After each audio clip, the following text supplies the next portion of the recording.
లోకస్వార్త 2వ అధ్యాయంలో ప్రభువైన యేసు జన్మించిన దినాన పరలోకమందున దేవుడు తన దూతలను భూమి మీదకి పంపించిన సంఘటన కనిపిస్తుంటుంది. వారిలో అక్కడ వచ్చి 11వ వచనంలో దావీదు పట్టణమందు నేడు రక్షకుడు మీ కొరకు పుట్టి ఉన్నాడు, ఈయన ప్రభు అయిన క్రీస్తు. దానికి ఇదేమీ కానవాలు, ఒక శిశువు పొత్తిగుడ్డలతో చుట్టబడి ఒక తొట్టెలో పండుకొని మీరు చూచెదరని వారితో చెప్పాను. వెంటనే పరలోక సైన్య సమూహము ఆ దూతతో కూడా నుండి సర్వోన్నతమైన స్థలంలో దేవునికి మహిమయు, భూమి మీద ఆయనకి ఇష్టమైన మనుషులకు సమాధానము కలుగునుగా కానీ దేవునికి స్తోత్రము చేసెను. క్రీస్తు యేసు జన్మ, మహాదేవుడు భూమి మీద ఆయన కుమారుని పొత్తిగుడ్డలతో చుట్టబడి తొట్టెలో పొరులు పెట్టబడిన సమయంలో పరలోకము ఆనందించింది. ఆనందం సంబంధమైన గానము దేవుడు తన దూతల ద్వారా పంపించాడు. సర్వోన్నతమైన స్థలంలో దేవునికి మహిమ, ఆయనకిష్టమైన మనుషులకు భూమి మీద సమాధానము, రెండును ఆయన జోడించి క్రీస్తు యేసు, శిశువైన క్రీస్తు యేసును ప్రదర్శించిన రోజున కనుపరిచాడు. దేవుని కుమారుని యొక్క జన్మ దేవునికి అంగీకారమైంది అన్నమాట. జన్మించిన బాలుడైన యేసు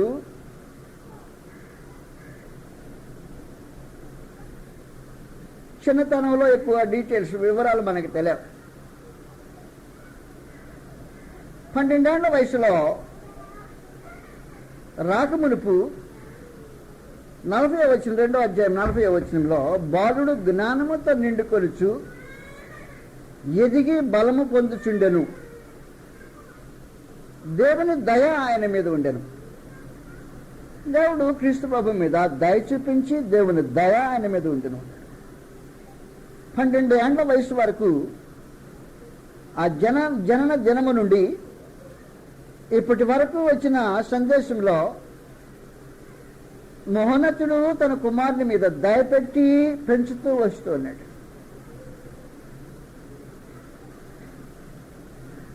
12 ఏళ్ల వయసు వచ్చింది.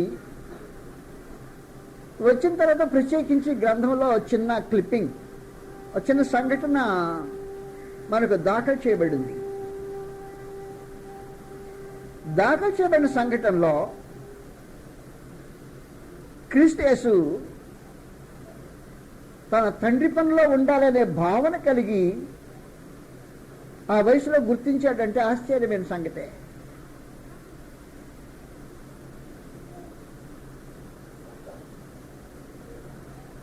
నలభై 49వ వచనం,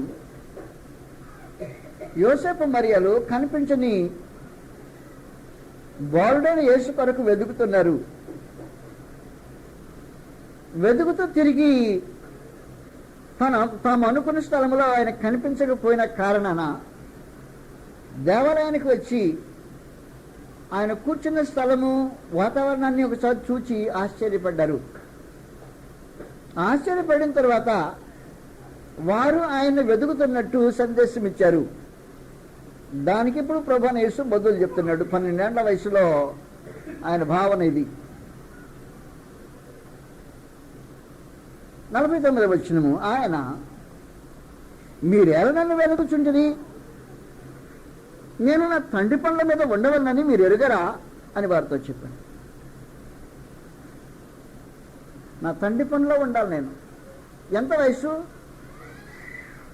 ఇప్పటి వరకు క్రీస్తు ప్రభుకు తండ్రి అయిన దేవునికి ఎలాంటి వారి బాంధవ్యంలో పరిపూర్ణమైన పరిస్థితి. జన్మించిన రోజున దేవదూత గణాన్ని పంపించి సందేశాన్ని వివరింపజేశారు. 12 ఏళ్ల వయసు వచ్చే వరకు ఆయన దయ ఆయన మీద ఉంచాడు. 12 ఏళ్ల వయసు వచ్చిన యేసు తండ్రి దేవుని యొక్క పనుల్లో ఉండాలనే భావన కలిగి, నేను నా తండ్రి పనుల మీద ఉండమని మీరు ఎరుగరా అన్నట్టు. అదేంటయ్యా 12 ఏళ్ల వయసు నీకు, నీ తండ్రి పనిలో ఉండాలి. తండ్రి యొక్క పని బాధ్యతను గుర్చిన జ్ఞానం కలిగిన క్రీస్తు ప్రభు చిన్ననాటనే తన తండ్రిని ఆనందింపజేసే కార్యములో నిమగ్నుడైంది. ఇక్కడ నుండి మధ్యలో 30 సంవత్సరాల వరకు మధ్యకాలంలో సంగతులు మనకి తెలియదు. దాఖలు చేయబడ్డా 30 ఏళ్ల వయసు వచ్చింది. 30 ఏళ్ల వయసు వరకు క్రీస్తు ప్రభు పెరిగినది దేవునికి అంగీకారమైనది అన్నట్టు, దేవుని అంగీకారపు ముద్ర ఆయన 30 ఏళ్ల వయసు జీవితానికి మీద వేసి, ఈయన నా ప్రియకుమారుడు అంటున్నాడు. ఆయన మత్తయి సువార్త 3వ అధ్యాయంలో ప్రభువైన యేసు బాప్తిస్మం పొందటానికి తాను గలిలయ నుండి యూదయ దేశానికి వచ్చేసాడు. చాలా దూరం, అది నడిచే వచ్చాడు. దాదాపుగా ఈ దూర ప్రాంతం నడిచి వచ్చింది ఒకే ఒక ప్రత్యేకమైన ఉద్దేశం. బాప్తిస్మం ఇచ్చి ఆయన యోర్దాను నదిలో బాప్తిస్మం ఇస్తున్నాడు. ఈయన ఉండేది నజరేతు. అక్కడి నుండి బాప్తిస్మం పొందటానికి కొన్ని మైళ్ళ దూరం, కనీసం గలిలయ నుంచి మధ్యలో సమరయ దాటి అప్పుడు యూదయకు రావాలి. ఎవరు చెప్పారు బాప్తిస్మం పొందమని? క్రీస్తు ప్రభువు బోధ చేసిన వారు ఎవరు బోధ చేయలా. కానీ బాప్తిస్మం పొందాలనే ఉద్దేశంతో తానే పని కట్టుకుని బయలుదేరి యోర్దాను నది దగ్గరకు వచ్చేసాడు. యోర్దాను నది దగ్గరికి వచ్చిన తర్వాత అందరి వల్లే ఈయన కూడా నీళ్ళలో నిలబడి ఉన్న యోహాను దగ్గరికి వచ్చి నిలిచుంటే, ఆత్మలో ఈయన ఎవరో చూచిన యోహాను అంటున్నాడు, అయ్యా నేను ఈ జనాలందరికీ బాప్తిస్మం ఇవ్వటానికి నాకు అధికారం ఉంది. నాకు అర్థమైంది. సుంకర్లు బాప్తిస్మం పొందవచ్చారు, సామాన్య జనులు బాప్తిస్మం పొందొచ్చారు, సైనికులు బాప్తిస్మం పొందొచ్చారు. వారందరికీ పాఠాలు నడిపించారు. యూదామత నాయకులు, శాస్త్రుల పరిచయాలు బాప్తిస్మం పొందవచ్చారు. వచ్చిన వారిని సర్ప సంతానమా అని గద్దించాడు. రాబో మృతులను తప్పించుకోండి, మీ బుద్ధి చెప్పిన వాడు ఎవరు అని యోహాను అంటూనే వచ్చాడు. కానీ క్రీస్తు ప్రభు తన ఎదురు నిలబడినప్పుడే ఆయన వైపు ఒకసారి తేరు చూసినాక, ఈయనెవరో ఆత్మలో గుర్తించిన వాడు, అయ్యా నేను మీ చేత బాప్తిస్మం పొందవలసిన వాడినండి, మీరు నా దగ్గరకు వచ్చారా అని నివారింప చూచానని రాయబడింది. అంటే ఏంటి? ఆటంకపరచు చూచాడు. వద్దు, ఈ పని జరగకూడదు. ఒకవేళ పొందితే బాప్తిస్మం నేను మీ దగ్గర పడ్డా, మీరు నా దగ్గర పొందకూడదు. పెద్దవాడు చిన్నవాడికి ఇవ్వాలి, కానీ మీరు పెద్దవారు నా చేత బాప్తిస్మం పొందటానికి ఇది తగింది కాదు అని నివారింపు ఆటంకపరచు చూస్తే క్రీస్తు ప్రభు ఆలోచన చేసి కరెక్టే కదూ, నేను గొప్పవాడిని, ఇదేంటి యోహాను చిన్నవాడు, ఇతని చేత నేను బాప్తిస్మం పొందటం ఏంటి అని ఆలోచన వచ్చి వెనక్కి వెళ్లకుండా దేవుని సంకల్పం నెరవేర్చాలనే ఒకే ఉద్దేశం కలిగిన వాడై పెద్ద చిన్నల గురించి ఆలోచనే మానివేసి దేవుని నీతి నెరవేర్చాలి అనే ఉద్దేశమే కలిగిన క్రీస్తు ప్రభు మత్తయి సువార్త 3వ అధ్యాయంలో 13వ వచనం నుండి సంగతులు రాయబడి ఉన్నాయి. ఆ సమయమున యోహాను చేత బాప్తిస్మం పొందుటకు యేసు గలిలయ నుండి యోర్దాను దగ్గరనున్న అతని యొద్దకు వచ్చెను.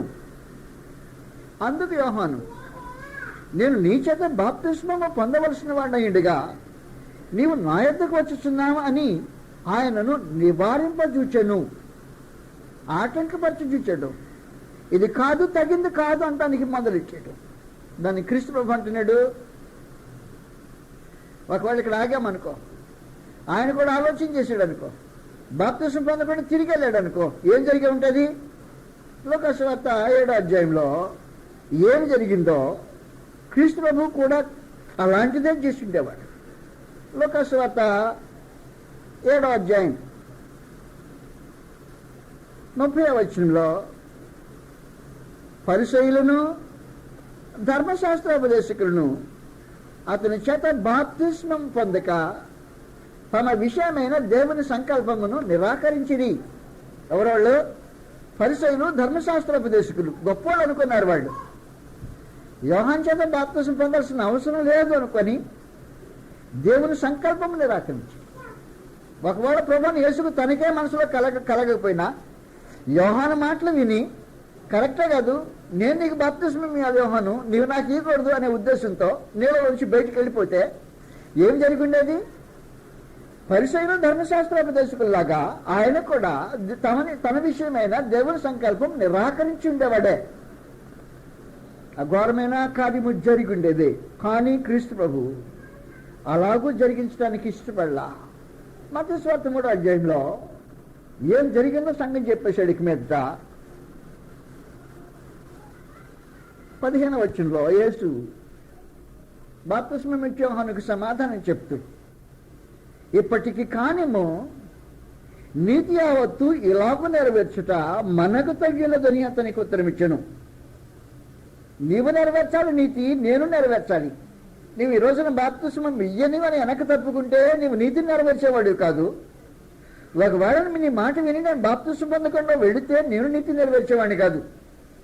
మనము నీతి నెరవేర్చాలంటే నీవు బాప్తిస్మం ఇవ్వాలా, దానికోసం నీవు పంపబడ్డావు. నేను బాప్తిస్మం పొందాలి, దాని కొరకే నేను ఇక్కడికి వచ్చా. ఇలాగూ నీతి యావత్తు నెరవేర్చుట మనకు తగ్గి ఉన్నది. ఇలాగ నెరవేర్చకపోతే శాస్త్రులు, ధర్మశాస్త్రోపదేశకుల వలె నేను కూడా దేవుని సంకల్పము నిరాకరించిన వాడిని ఉంటానని ప్రభువుని యేసు స్థిరపరిచి బాప్తిసం పొందటానికి గట్టిగా పట్టుబట్టి అతని చేత బాప్తిసం పొందుతాడు. బాప్తిసం పొంది బయటకు వచ్చాడు, ప్రార్థన చేస్తున్నాడట. ఇప్పటి వరకు క్రీస్తు ప్రభు జీవించిన జీవితము, ఆయన చేసిన కార్యములన్నింటికి దేవుడు ఆమోద ముద్ర వేసి ఈయన సమస్తం అంగీకరించా అన్నట్టు, ఈయన నా ప్రియ కుమారుడు, ఈయన యందు నేను ఆనందించుతున్నాను అది శబ్దం పరలోకం నుంచి వస్తూ ఉంటే, ఆ వస్తున్నప్పుడు పరిశుద్ధాత్మ దిగి ఆయన మీద వచ్చి పాలిస్తాడు. ఇప్పటి వరకు క్రీస్తు ప్రభు ఏ విషయంలోనూ ఏ దోషము చేసిన వాడు కాదు. ఆయన పవిత్రుడు, నిర్దోషి, నిష్కల్మషుడును, పాపుల్లో చేరకుండా ప్రత్యేకంగా బ్రతికినాడు. తాను 12వ వయసులో నీతి దేవుడు ఆయన తన తండ్రి పనిలో ఉండాలని ఎరిగినవాడు. 30 ఏళ్ల వయసులో నీతి యావత్తు ఇలాగ జరిగించవాలని పట్టుబట్టినవాడు. దేవుని ఆనందింపజేసినవాడు. ఆనందింపజేసిన దానికి సూచనగా పయనించి పరలోకం శబ్దం, ఆ మీద పరిశుద్ధాత్మ యొక్క అవతరణ ఆయన మీదకి వచ్చి వాడటం, ఈ సమస్త కార్యక్రమాలు జరిగిపోయాయి. ఇలాంటి క్రీస్తు ప్రభుకు శోధన అవసరమా? అది నా ప్రశ్న. క్రీస్తు యేసుకు శోధన ఇంకా అవసరమా? కానీ ఏం జరిగిందో వాస్తవం తెలుసు కదా మీకు. మార్క్స్ వార్త 1వ అధ్యాయంలో ప్రభువైన యేసు బాప్తిసం పొందాడు. పొందిన వెంటనే పరిశుద్ధాత్మ మీదకి వచ్చిన పరిశుద్ధాత్మే నెట్టుకుంటూ పోయాడు ఆయన్ని.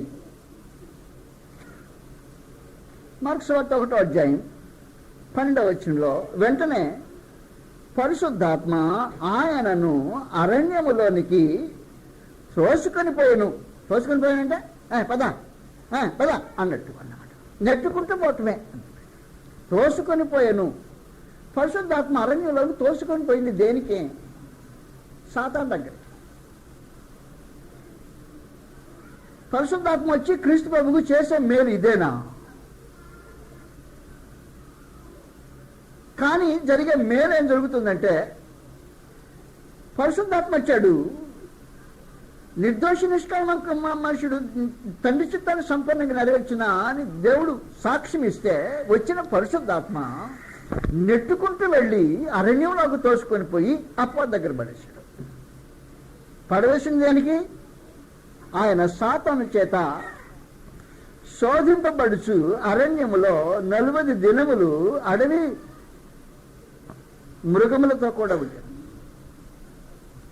పరిశుద్ధాత్మ చేసిన విశేషమైన కార్యము క్రీస్తు ప్రభుని అరణ్యంలోకి నెట్టుకొని పోవటం. అరణ్యంలో అపవాది కాసుకొని ఉండడు. ఆ కాచుకున్న అపవాది దగ్గర పడవేయటం. క్రీస్తు యేసుకు శోధన అవసరమా? నువ్వెప్పుడైనా శోధింపబడితే నువ్వేమనుకుంటావు నాకు తెలియదు. పాపం చేసే మనుషులు శోధింపబడితే మీరేమనుకుంటారో నాకు తెలియదు. కానీ ఏ దోషము, ఏ పాపము, ఏ నేరము ఏది చేయని దేవుని కుమారునికి శోధన అవసరమా? అవసరమే. కీర్తన గ్రంథము 110వ కీర్తనలో క్రీస్తు ప్రభుకు శోధన అవసరమైన ఒక ప్రత్యేకమైన ఏర్పాటును పరమదేవుడు ముందుగా చేసి పెట్టాడు. కీర్తన 110వ అధ్యాయం 4వ వచనంలో మెల్కీసెదెకు క్రమము చొప్పున నీవు నిరంతరము యాజకుడివై ఉండువని యెహోవా ప్రమాణం చేసి ఉన్నాడు. ఆయన మాట తప్పనివాడు. యెహోవా ఏమని ప్రమాణం చేశాడంటే నీవు మెల్కీసెదెకు క్రమం చొప్పున యాజకుడివై ఉండు అన్నాడట. మాట తప్పుడట. మాట తప్పని దేవుడు తన పరిశుద్ధాత్మను క్రీస్తు యేసు మీదకి పంపించి యాక్షన్లోకి దిగాడు. నేను మాట తప్పని వాడిని, నీవు మెల్కీసెదెకు క్రమం చొప్పున యాజకుడు. నేను మాట తప్పని వాడిని కనుక నువ్వు శోధింపబడవలసిన అవసరం ఉంది. క్రీస్తు యేసు శోధింపబడకుండా యాజకుడై ఉండేదానికి అవకాశం ఉండదు. యాజకుడైన ప్రధాన యాజకుడైన ప్రతివాడు శోధింపబడవలసిన అవసరం ఉంటుంది. హెబ్రీయులకు రాసిన పత్రికలో 8వ అధ్యాయం ముందు 5వ అధ్యాయం క్షమించాలా. హెబ్రీయులకు 5వ అధ్యాయంలో యాజకులు ఎలాగూ తయారవుతారో సంగతిని గురించి మాట్లాడాడు. దేనికి నియమించబడతారో సంగతిని వివరించాడు. కనుక హెబ్రీయులకు 5వ అధ్యాయంలో ప్రతి ప్రధాన యాజకుడు మొదటి నుండి మనుషుల నుండి ఏర్పరచబడిన వాడై పాపముల కొరకు, అర్పణల కొరకు బలు అర్పించుటకు, దేవుని విషయమైన కార్యములు జరిగించుటకై మనుషుల నిమిత్తము నియమింపబడు. తాను కూడా బలహీనతల చేత ఆవరింపబడి ఉన్నందున అతడు ఏమియో తెలియని వారి ఎడలను, త్రావ తప్పిన వారి ఎడలను తాళిమి చెప్పగలవాడైనాడు. మనుషుల నుంచి ఏర్పరచబడ్డాడు. దేవుని పక్షంగా దేవుని ఎదుట కార్యములు జరిగిస్తాడు. దేవుని ఎదుట జరిగించి కార్యములు మనుషుల కొరకు జరిగిస్తాడు. మనుషుల కొరకు జరిగించే కార్యములకు క్రీస్తు యేసు సిద్ధపడవలసిన అవసరం ఉంది. హెబ్రీయులకు 2వ అధ్యాయంలో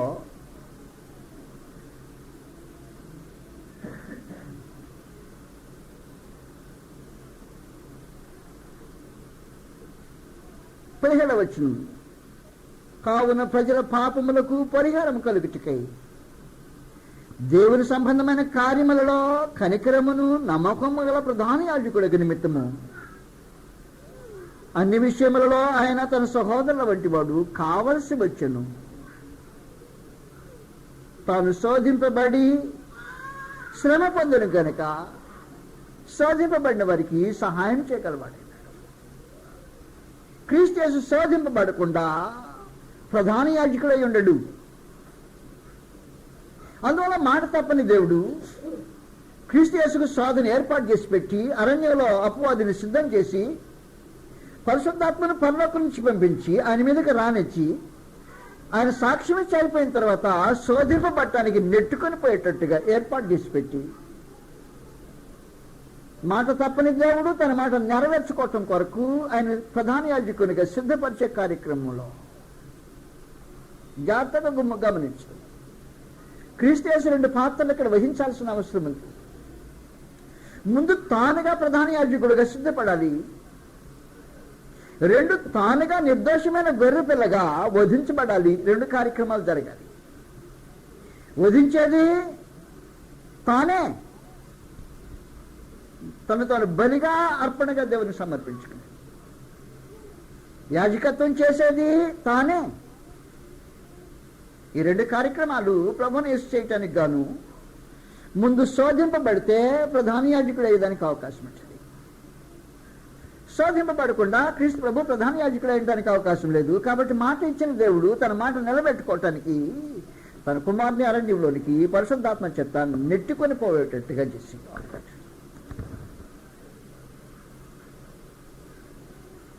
ప్రభువుని యేసుకే శోధన అవసరమైతే మనకు శోధన అవసరం అవుతుందో లేదో అనే సంగతి తర్వాత ఆలోచన చేస్తాం. ప్రభువుని యేసు శోధింపబడిన 2వ విశేషమైన సంగతి, అరణ్యంలో బలవంతుడైన వాడు ఉన్నాడు. తాను బలవంతుడని లోకానికి ఒకసారి రుజువు చేసుకున్నాడు. ఈ బలవంతుడు ఆయుధమును ధరించుకుని మానవ జాతిని తన సొత్తుగా శోధించి తన సొత్తుగా చేసుకుని పాపం చేయించి తన అదుపులో పెట్టుకుని తన సొత్తును కాపాడుకుంటూ భద్రంగా ఉంచుకున్నాడు. మత్తయి సువార్త 12వ అధ్యాయంలో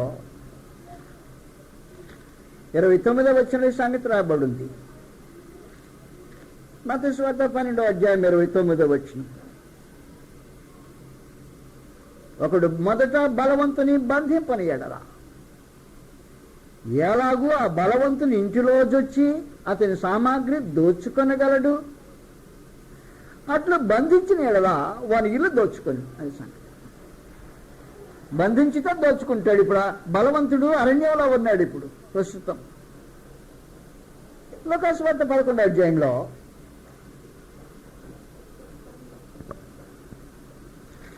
లూకా 11 22వ వచనంలో 21-22 వచనం సంగతి రాయబడింది. బలవంతుడు ఆయుధమును ధరించుకొని తన ఆవరణమును కాచుకున్నప్పుడు అతని సొత్తు భద్రముగా ఉండును. అయితే అతని కంటే బలవంతుడైన ఒకడు అతనిపై బడి జయించినప్పుడు అన్నమాట. బలవంతుని పైబడి జయించాల్సిన అవసరం ఉంది. బలవంతుని చేతులు ఇప్పుడు ఆయుధాలు ఉన్నాయి, సామాగ్రి ఉంది, సొత్తు భద్రంగా కాచుకునే ఈ సొత్తును తాను అపహరించడానికి దోచుకోవడానికి ముందుగా ఈ బలవంతుని సంగతి తెలుసుకోవాలి. బలవంతుడు అరణ్యంలో ఉన్న కారణాన పరిశుద్ధాత్మ క్రీస్తు ప్రభు నెట్టుకుని పోయి, ఇడుగా బలవంతుడు నువ్వు శోధింపబడితే అతని కంటే బలవంతుడని రుజువు చేసుకోవటానికి అవకాశం ఉంటుంది. కాబట్టి క్రీస్తు ప్రభు శోధించబడేది అపవాది కంటే బలవంతుడని రుజువు చేసుకోవటానికి. అపవాది కంటే బలవంతుడు ఎవడు లేడు. తన సొత్తు భద్రంగానే ఉంది ప్రస్తుతానికి.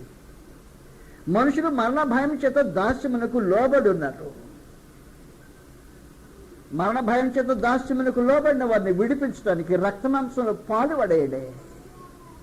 కాబట్టి ఆ పిల్లలు రక్తమాంసములు గలవారైనందున ఆ ప్రకారమే మరణం యొక్క బలం గలవాని అనగా అపవాదిని మరణం ద్వారా నశింప చేయుటకును జీవితకాలం అంతయు మరణ భయం చేత దాస్యమునకు లోబడిన వారిని విడిపించుటకును ఆయన కూడా రక్తమాంసంలో పాలువాడైన దేవుని కుమారుడు.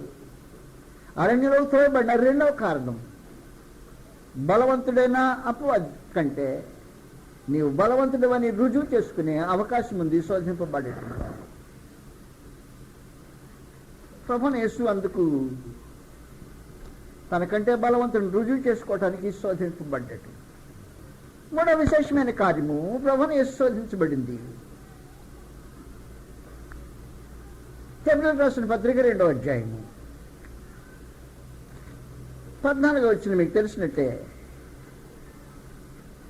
2వ అధ్యాయం 14వ వచనంలో లేదు 14-15 వచనాలు చదువుతాం. హెబ్రీయులకు 4వ అధ్యాయము 14-15 వచనాలు. ఆకాశ మండలము గుండా వెళ్ళిన దేవుని కుమారుడైన యేసు అను గొప్ప ప్రధాన యాజకుడు మనకున్నాడు గనుకను మనం ఒప్పుకున్న దాన్ని గట్టిగా చేపట్టుదము. మన ప్రధాన యాజకుడు మన బలహీనతల యందు మనతో సహానుభావము లేనివాడు కాడు గాని సమస్త విషయములలోను మన వలనే శోధింపబడినను అన్నమాట. ఆయన పాపం లేనివాడుగా ఉన్నాడు. అపవాది కంటే బలవంతుని రుజువు చేసుకున్న క్రీస్తు ప్రభు నీకు సహాయం చేయటానికి శోధింపబడ్డాడు. హెబ్రీయులకు 5వ అధ్యాయంలో 2వ వచనము, తాను కూడా బలహీనత చేత ఆవరింపబడి ఉన్నందున అతడు ఏమీయూ తెలియని వారి ఎడలను త్రోవ తప్పిన వారి ఎడలను తాళిమి చూపగలవాడై ఉన్నాడు. అది సంగతి. విశేషంగా ఆయన తాళిమి చూపడానికి శోధింపబడ్డాడు. ఆయన శోధింపబడలేదనుకో, అప్పుడు నువ్వు శోధింపబడిన నీకు సహాయం చేయగలిగిన శక్తి కలిగిన వాడై, అనుభవం లేని వాడై ఉంటాడు. మహాదేవుడు తన ప్రధాన యాజకుడు నియమించినప్పుడే కనికరమున నమ్మకమున గల ప్రధాన యాజకుడు నాకు నిమిత్తము అనేది ప్రత్యేకమైన సంగతి. అందువల్ల అన్ని విషయంలో తన సహోదరుల వంటి వాడినిగా చేసిన దేవుడు ఈ కార్యక్రమం జరిగిస్తున్నాడు. హెబ్రీయులకు 2వ అధ్యాయం తిరిగి 17-18 వచనాలు. కావున ప్రజల పాపముల కొరకు పాపములకు పరిహారం కలుగుటికై దేవుని సంబంధమైన కార్యములలో కనికరమును, అది సంగతి, కనికరమును నమ్మకమును గల ప్రధాన యాజకుడు నిమిత్తము అన్ని విషయంలో తన సహోదరుల వంటి వాడు కావలసి వచ్చెను. ప్రత్యేకించి 18వ వచనంలో తాను శోధింపబడి శ్రమ పొందని గనుక శోధింపబడిన వారికి సహాయం చేయగలవాడైనాడు. ఆయన శోధింపబడలేదు అనుకో, నీవు శోధింపబడినప్పుడు నీకు సహాయం చేసే అనుభవం లేని వాడు అయి ఉంటాడు. అలాంటి అనుభవం లేని వాడు ప్రధాన యాజకుడు అయ్యడానికి అవకాశం లేకుండా వాడు. అందువలన మహాదేవుడు నిర్దోషైన తన కుమారుని ఏ పాపం ఎరగని పవిత్రుని పావనుని అపవాది దగ్గరికి నెట్టుకొని పోయిన ఉద్దేశము దేవుడు మాట నెరవేర్చుకోవటానికి ప్రధాన యాజకునికే చేయాలని ఉద్దేశించి, రెండవది అపవాది కంటే బలవంతుడని రుజువు చేయటానికి, మూడవది నీ యొక్క అనుభవాలు తాను అనుభవించి నీవు శోధింపబడినప్పుడు సహాయం చేయగలగటానికి అనుభవం కలిగిన వాడు ఉండటానికి ఉద్దేశించి.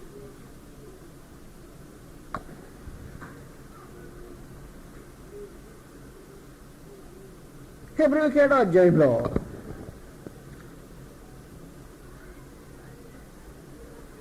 ఆయన మెల్కీసెదెకు క్రమం చొప్పున ప్రధాన యాజకులకు నిమిత్తమైన కార్యక్రమాలు జరిగించాడు. 8వ అధ్యాయము 20-21 వచనం. మరియు ప్రమాణము లేకుండా యేసు యాజకుడు కాలేదు, అది సంగతి. ముందు ప్రమాణం చేశాడు, ప్రమాణం చేసే యేసు యాజకుడు చేశాడు అన్నమాట. ప్రమాణం లేకుండా యేసు యాజకుడు కాలేదు గనుక ఆయన మరి శ్రేష్టమైన నిబంధనకు పూట కాపాయను. వారైతే ప్రమాణం లేకుండా యాజకులు కుదురు గాని ఈయన నీవు నిరంతరము యాజకుడవై ఉన్నావని ప్రభువు ప్రమాణం చేసెను. ఆయన పశ్చాత్తాపపడు. కాబట్టి తండ్రి అని దేవుడు నిరంతరమైన యాజకత్వం అప్పగించటానికే 25వ వచనంలో ఈయన తన ద్వారా దేవుని యొద్దకు వచ్చి వారి పక్షమున విజ్ఞాపన చేయుటకు నిరంతరము జీవించుచున్నాడు గనుక వారిని సంపూర్ణముగా రక్షించుటకు శక్తివంతుడై ఉన్నాడు. ఆయన యాజకత్వము శాశ్వతమైన యాజకత్వం. ఆయన దగ్గరికి వచ్చే వారిని శాశ్వతంగా రక్షించడానికి శక్తి కలవాడై ఉన్నాడు. జాగ్రత్తగా గుర్తుపెట్టుకోండి. మీరు వచ్చిన స్థలము మీకు తెలియాల్సిన అవసరం ఉంది. ఇప్పుడైతే సీయోను పండుకున్నాం, జీవమగల దేవుని పట్టణమునుకున్నాం. హెబ్రీయులకు 12వ అధ్యాయం మనం చూచామే. అనగా పరలోకపు యెరూషలేమునుకున్నాం. వేవేల కొలది దేవదత్తులు ఎద్దుకున్నాం. పరలోకమందు వ్రాయబడిన జ్యేష్ఠుల సంఘమునకున్న వారి మహోత్సవం. అందరి న్యాయాధిపతి అయిన దేవుని ఎద్దుకున్నాం. సంపూర్ణ సిద్ధి పొందిన నీతిమంతుల ఆత్మలు ఎద్దుకున్నాం. అసలు వచ్చింది క్రొత్త నిబంధనకు మధ్యవర్తేనా యేసునందుకు హేబెల్ కంటే మరి శ్రేష్టముగా పలుకు ప్రోక్షణ రక్తమునకును, అదిగో యాజకత్వం. నీ వచ్చిందే ఆ ప్రధాన యాజకుడు దగ్గర, ఆయన రక్త ప్రోక్షణ దగ్గరకు వచ్చావు. ఆ రక్త ప్రోక్షణలో మహాదేవుడు కనికరించి నిన్ను క్షమించడానికి ఇష్టపడుతున్నాడు. దాని కొరకైనా దేవుడు తన కుమారుని సిద్ధపరిచాడు. నీ అనుభవం తనకు కలిగి